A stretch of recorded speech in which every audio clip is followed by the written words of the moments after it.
여러분 안녕하십니까. 통일사상 제2장 존재론 네 번째 강의입니다. 이번 강의에서는 존재 격유에 대해서 말씀드리도록 하겠습니다. 존재하는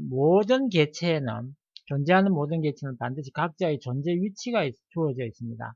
개체에 주어져 있는 위치를 존재 격유라고 합니다. 그리고 한 개체는 다른 개체와 더불어 주체와 대상의 관계, 즉 수수의 관계를 맺는데, 이때 주체와 대상의 격유에 차이가 생기게 됩니다. 연체로 본 존재 격유부터 말씀드리겠습니다. 한 개체는 다른 개성 진리체는 동시에 연체이기 때문에 대상의 위치에 있으면서 동시에 주체의 위치에도 있게 됩니다. 그 결과 수많은 개체가 상하, 전후, 좌우로 연결되면서 격유의 계열이 이루어집니다. 이 위치의 계열이 질서입니다.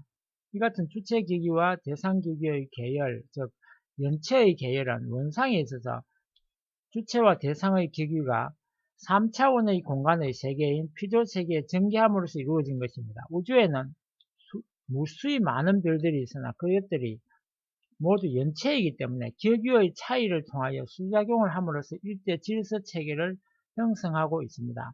이러한 우주 질서는 원상의 2단 구조를 닮은 존재의 2단 구조가 연속적, 단계적으로 확대되어서 형성된 것입니다. 그런데 연체는 이 이중 목적체이기도 하기 때문에 우주는 일대 유기체이기도 한 것입니다.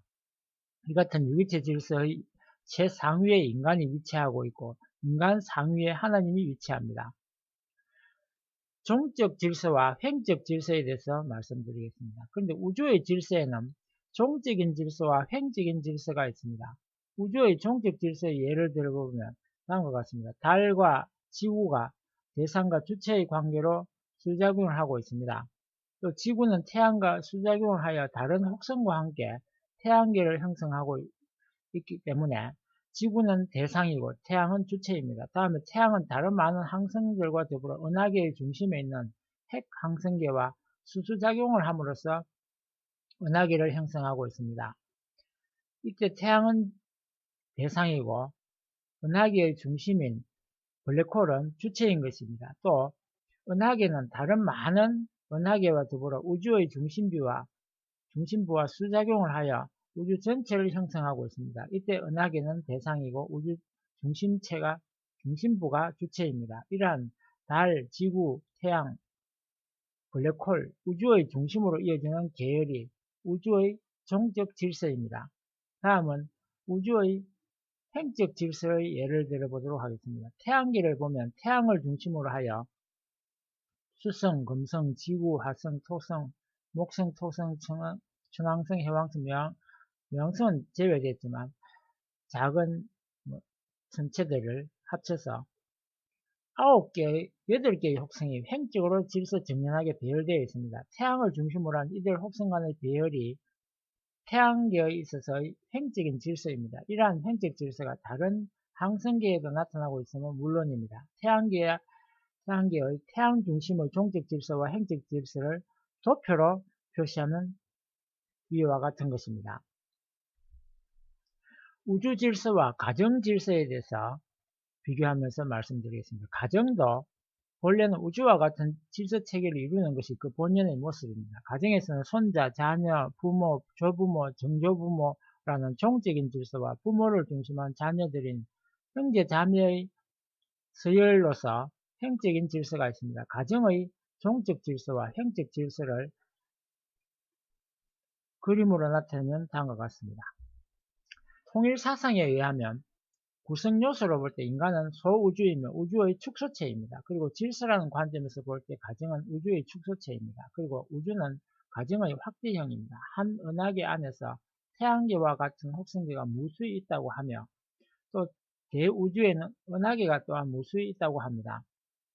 따라서 우주는 무수한 천체 가정들의 집합체라고 볼 수 있습니다. 그런데 우주는 원만한 수작용에 의해서 그 질서가 유지되고 있습니다. 태양계는 태양을 중심으로 한 8개의 혹성과 태양과의 수작용에 의해서 각각 일정한 궤도를 돌면서 원반형을 유지하고 있습니다. 은하계는 약 2천억 개로 수산되는 항성들로 이루어졌다고 하며 그 항성들은 그 중심인 블랙홀과의 수소작용에 의해서 각각 일정한 궤도를 따라 돌면서 전체가 블루그랜드의 모양을 이루고 있습니다. 또 우주에는 약 2000여 개의 은하계가 있으며 각각의 은하계는 역시 우주의 중심과 수작용을 하면서 일정한 궤도를 따라 돌므로써 우주 전체의 통일을 이루고 있습니다. 이러한 우주의 질서가 가정에도 적용됨으로써 가정도 본래는 각 기기간의 원만한 수작용에 의해서 질서가 유지되어야 합니다. 뿐만 아니라 천체 상호 간의 원만하고 조화로운 수작용에 의해서 우주의 질서와 평화가 유지되듯이 가정에 있어서도 조화로운 수작용의 법칙, 즉 사랑의 도리에 의해서 가정의 평화가 유지되어야 한다는 것입니다. 이 사랑의 도리가 바로 윤리이며 천도에 대응하는 가정의 규범입니다. 그런데 인간의 타락 때문에 가정은 본래의 질서의 모습을 잃어버린 것입니다. 그 때문에 가정 윤리가 파탄됨으로써 불화가 일어나게 되고 따라서 가정의 연장이요 확대인인 사회에도 끊임없는 혼란이 야기되고 있는 것입니다. 그리고 우주의 법칙에 대해서 말씀을 드리겠습니다. 우주의 법칙에는 상대성의 법칙이라거나 또는 목적성과 중심성의 법칙, 질서성과 위치성의 법칙, 조화성의 법칙, 개별성과 관계성의 법칙, 자기 동일성과 발전성의 법칙, 원한 운동성 이런 것들이 있습니다. 이 우주를 지배하고 있는 법칙을 천도라고 하는데 이것을 주체와 대상 간의 원만한 수작용을 말합니다. 우주의 수작용의 법칙에는 다음과 같은 7개의 특징 또는 작은 법칙들이 있습니다. 상대성의 법칙이란 모든 존재는 그 자체 내부에 주체와 대상이라는 상대적인 요소를 갖고 있을 뿐만 아니라 밖으로도 다른 존재와의 주체 대상이라는 상대적 관계를 맺고 있습니다. 이것이 상대성입니다. 이와 같은 상대성을 갖지 않으면 만물은 존재하거나 발전할 수 없습니다. 두 번째는 목적성과 중심성의 법칙입니다. 주체와 대상의 상대적 요소는 반드시 공동 목적을 갖고 있으며 그 목적을 중심으로 수작용을 하고 있습니다. 질서성과 위치성에 대해서 말씀드리겠습니다.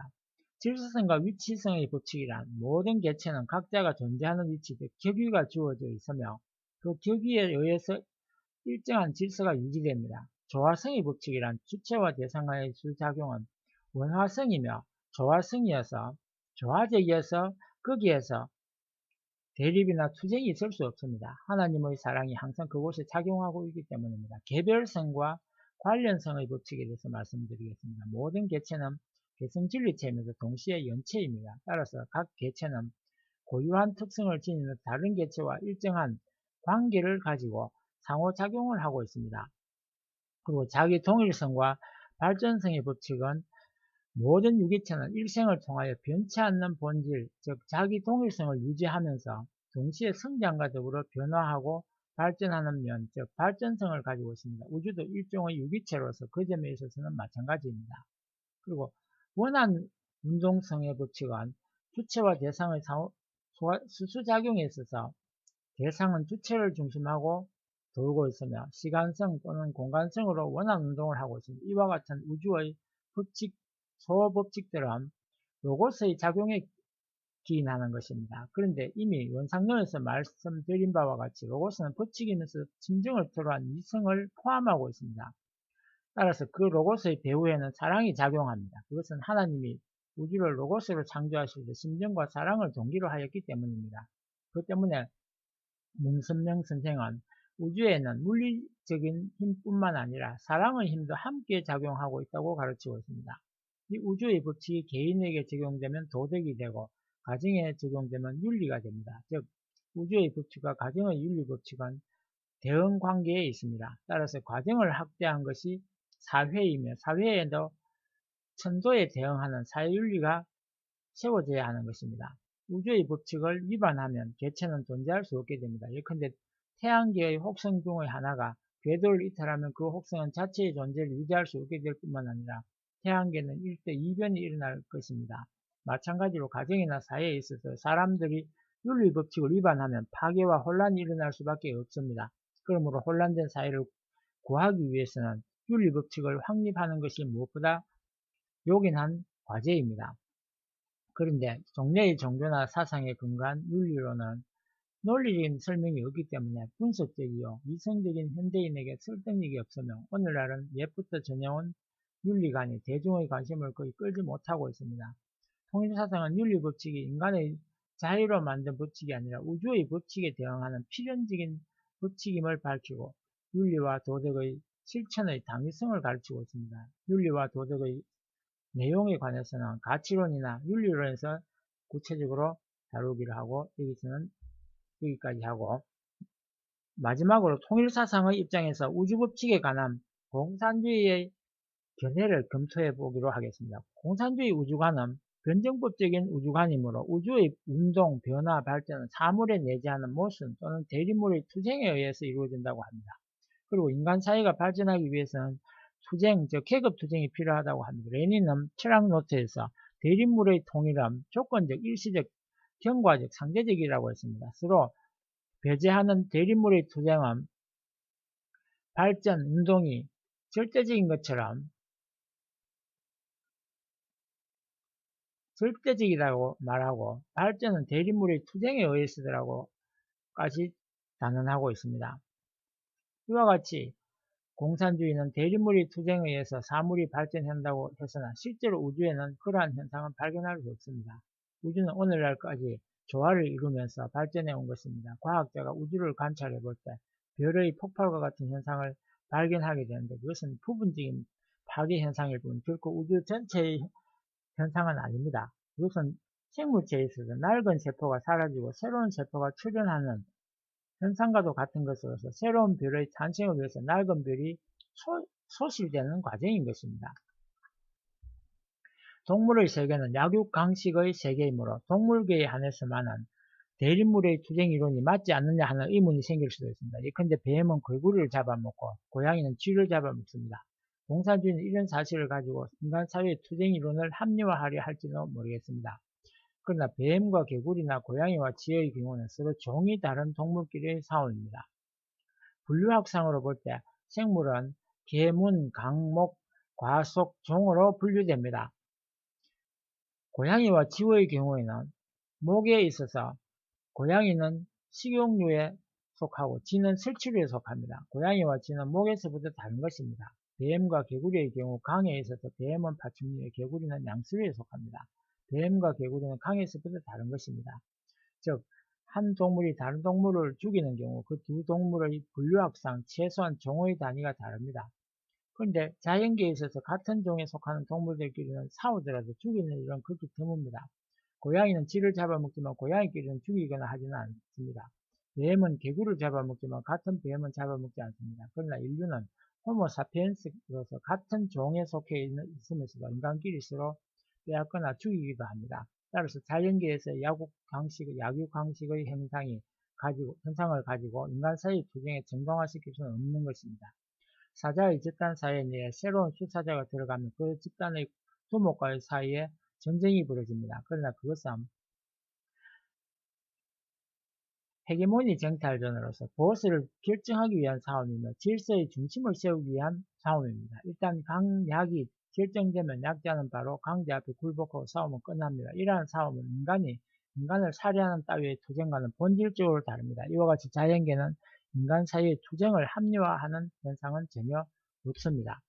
인간끼리 서로 빼앗고 죽이는 행위는 인간이 타락한 결과 그 성향이 자기중심적으로 전락했기 때문입니다. 따라서 인간이 본래의 상태로 돌아가면 인간 사이에는 투쟁은 볼 수 없게 될 것이며 인간이 타락하지 않았더라면 인간은 만물의 주관주가 되어서 자연계를 사랑으로 주관했을 것입니다. 공산주의가 말한 것처럼 자연계가 발전하는 데 있어서 모순의 법칙이나 대리물의 투쟁의 법칙이 작용하는 것이 결코 아니며 도리어 상대물 간의 조화로운 수수의 법칙이 작용하고 있을 뿐입니다.